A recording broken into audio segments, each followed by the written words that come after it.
Many years ago, 아주 오래전에 제2차 세계대전이 끝나고 다나 스미스를 만났을 때 저는 대학에 다니고 있었습니다.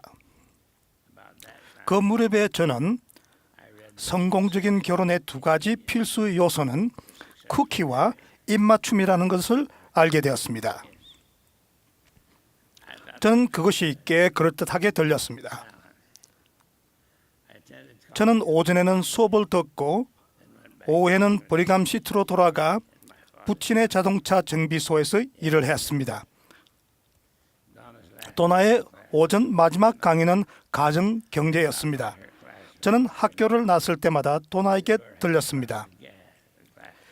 강의실 문에는 반투명 유리창이 있었는데 제가 가까이 다갔으면 도나가 제 그림자를 보고 조용히 강의실을 빠져나와 쿠키를 건네며 입을 맞추어 주었습니다. 뒤 이야기는 말씀드릴 필요가 없겠지요. 저희는 솔트레이크 성전에서 결혼했고 인생의 큰 모험을 시작했습니다. 저는 수년간 자주 다음과 같은 중요한 원리를 가르쳤습니다. 교회에서 하는 모든 활동의 지향점은 남성과 여성이 자녀와 함께 행복한 가정을 이루고 현세와 영원토록 함께 임몽되는 모습을 보는 것입니다. 태초의 일부터 살펴보겠습니다. 하나님들께서 내려가 자기들의 형상대로 사람을 조직하시되 하나님들의 형상대로 그들이 그를 지으시고 그들을 남자와 여자로 지으시니라. 그리고 하나님들께서 이르시되 우리가 그들에게 복을 주리라 하시고 하나님들께서 이르시되 우리가 그들로 생육하고 번성하여 땅을 가득 채우게 하고 땅을 정복하게 하리라. 이렇게 하여 이 땅에서 인간의 삶의 주기가 시작되어 아담이 그의 아내를 아니 그 아내가 그에게 아들과 딸들을 낳아 주었고 그들이 번성하고 땅에 충만하기 시작하였으며 그때로부터 아담의 아들들과 딸들이 땅에서 둘씩 나누며 그들도 또한 아들과 딸들을 낳았습니다. 번성하며 땅에 충만하라는 계명은 한 번도 취소된 적이 없습니다. 그것은 구속의 계획에서 필수적인 것으로 인류 행복의 근원이기도 합니다. 그러한 능력을 올바르게 행사하면 하늘에 계신 우리 아버지께 가까이 가고 충만한 기쁨을 나아가 신의 경제까지 경험할 수 있습니다. 출산 능력은 행복의 계획에서 부수적인 부분이 아닙니다. 그것은 행복에 이르는 열쇠입니다.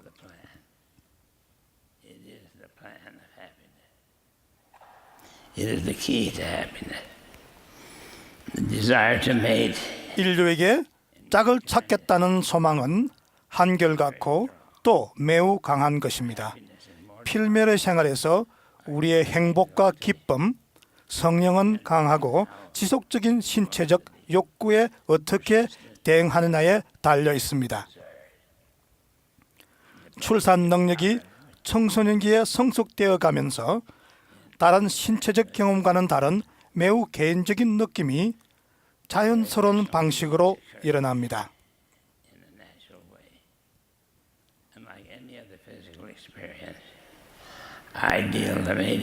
이상적으로 볼 때 짝짓기는 낭만적인 사랑으로 시작됩니다. 관습이 비록 다르기는 하지만 낭만적인 사랑은 흥분과 기대, 때로는 거절과 같은 소설 속에 나올 듯한 감정과 함께 발전합니다. 달빛과 장미, 사랑의 편지, 사랑의 노래, 시, 손잡기, 그리고 젊은 남녀 사이의 여러 애정 표현들이 그들 사이에 존재합니다. 주변에 있는 세상 일들이 눈에 보이지 않게 되고 기쁨을 경험합니다. 젊은 시절에 나누는 낭만적 사랑에 날아갈 듯한 항울감만을 생명의 원천에서 뿜어져 나오는 가장 큰 기쁨으로 여기신다면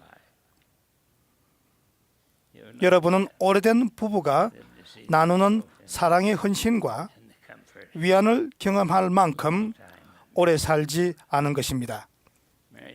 결혼한 부부들은 유혹과 오해, 재정 문제, 가족의 위기, 질병에서 기이한 시험을 겪으며 그런 과정을 통해 사랑이 더 커지면서 갓 결혼한 사람들은 상상조차 못할 더 없는 기쁨을 누립니다.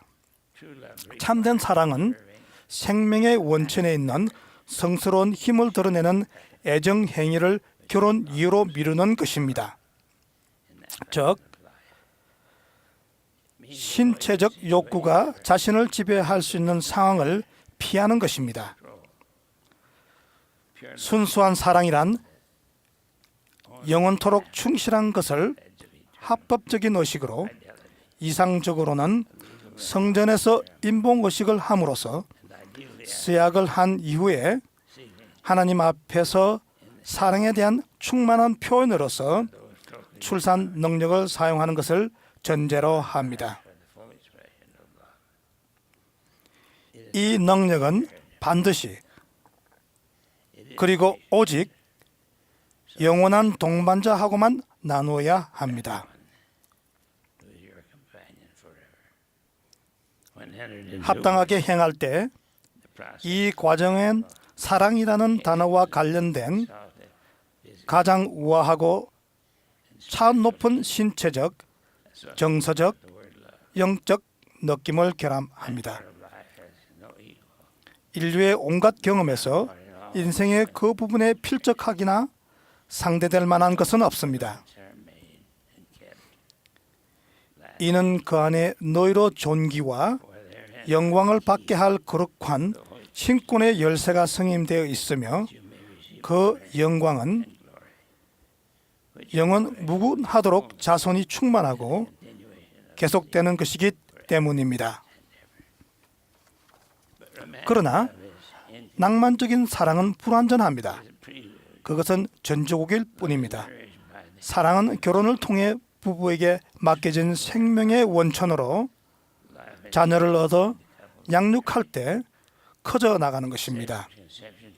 결혼한 남편과 아내 사이의 결합으로 생명이 잉태됩니다. 아주 작은 몸체가 놀라울 정도로 복잡한 과정을 따라 형성되기 시작합니다. 그 작은 몸은 지상의 부모의 형상에 따라 창조되어 기적처럼 탄생합니다. 그 필면의 육신 안에는 영적인 것을 느끼고 인식할 수 있는 영이 있습니다. 그 아이의 필면의 육신에는 또한 자신의 형상을 지닌 자녀를 낳을 능력이 잠재되어 있습니다. 영과 몸은 곧 사람의 영혼이며 행복을 위해 따라야 하는 율법에는 영적인 것과 육체적인 것이 있습니다.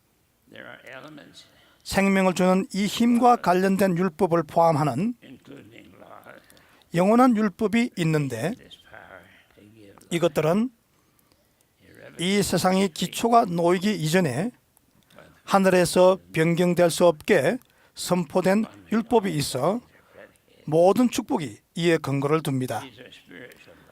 그것은 인류를 위한 도덕 표준을 정의하는 영적인 율법입니다.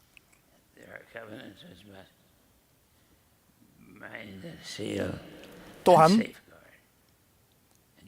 묶어주고 인봉하고 보호하고 영원한 축복을 약속해주는 성약입니다. 엘마는 아들 시블론에게 내 모든 격정을 굴레 씌어 내가 사랑으로 충만하게 되도록 하라고 훈계했습니다. 굴레를 씌운다는 것은 이끌고 방향을 지시한다는 뜻입니다. 우리는 격정을 다스려야 합니다.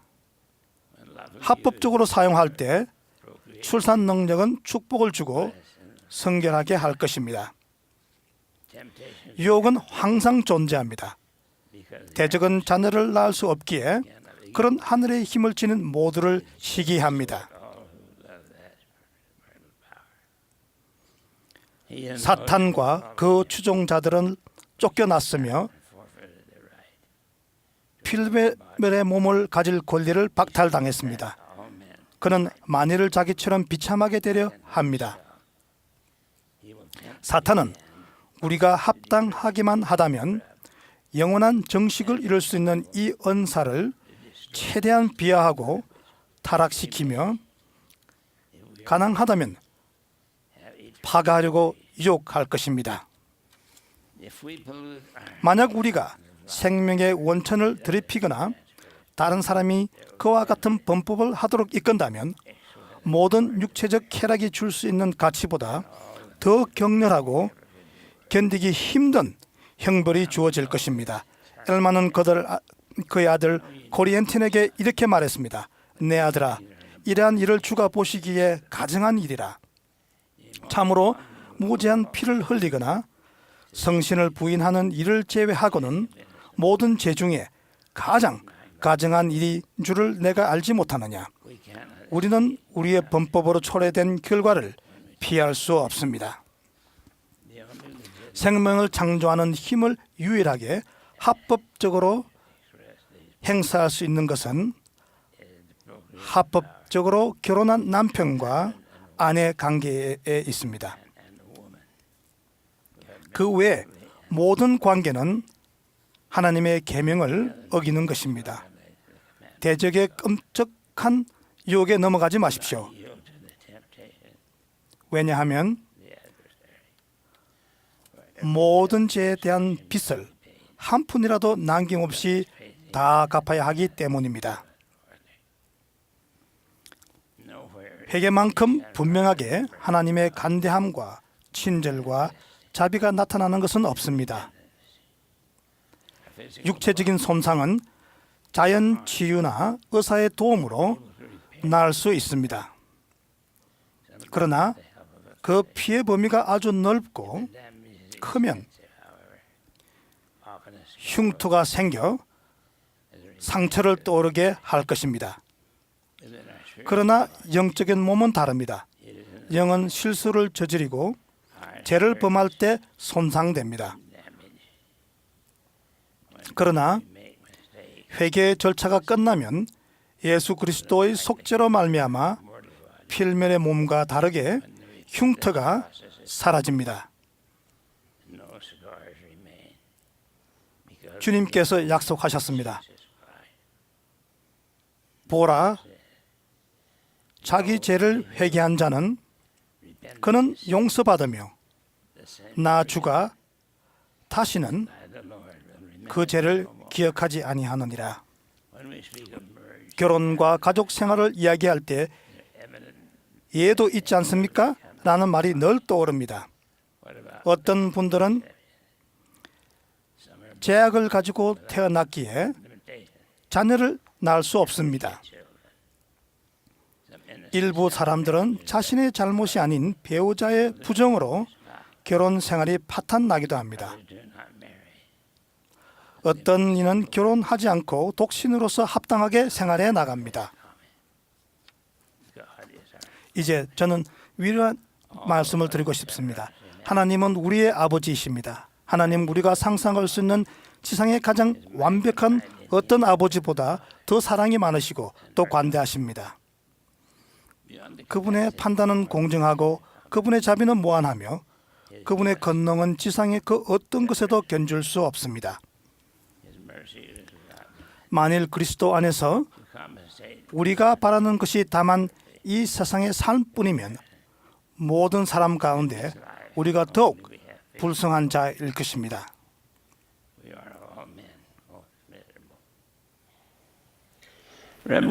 저는 이제 경건하게 성전이라는 단어를 거론하고 싶습니다. 저는 마음속으로 임봉실 그리고 젊은 부부 내지는 1년 전에 교회에 들어온 귀여운 부부가 무릎을 꿇고 있는 제단을 그려봅니다. 이 성스러운 성전 의식은 결혼식 이상의 의미가 있는데 그것은 이 결혼이 약속의 성령으로 임봉되며 경전에는 우리가 왕국과 왕위의 통치권과 권세와 주권을 상속받을 것이라고 선되어 있기 때문입니다. 저는 이 고귀한 은사를 받아들이고 합동하게 사용하는 사람들에게 어떤 기쁨이 기다리고 있는지를 압니다. 다나 스미스 패커 자매와 결혼하여 함께 살아온 지도 70년이 되어 갑니다. 아내이자 제 아이들의 어머니를 향한 제 마음을 표현할 길이 없습니다. 그녀를 얼마나 깊이 사랑하고 그녀에게 얼마나 감사한지 저는 어떤 말도 할 수가 없습니다. 이 생과 다음 생에서 받는 가장 큰 보상은 바로 우리 자녀와 손주들입니다.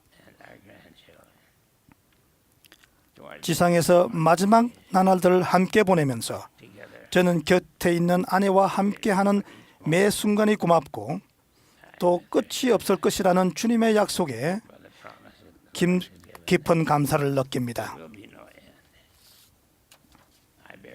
저는 여러분들에게 간증을 드립니다. 예수께서 우리의 그리스도이시며 그분은 살아계십니다. 그리고 그분은 늘 사랑으로 가득 차 계십니다. 그분의 속죄를 통하여 그리고 신권의 권세를 통하여 가족은 영생을 두고 영원히 이어질 수 있습니다.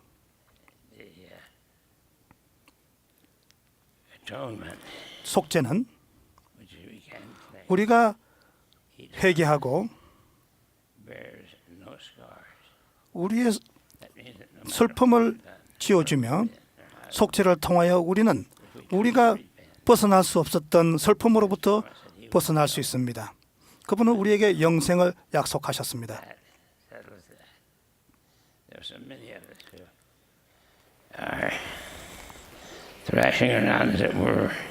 이 세상에는 우리를 죄책감을 들게 만드는 많은 일들이 있습니다.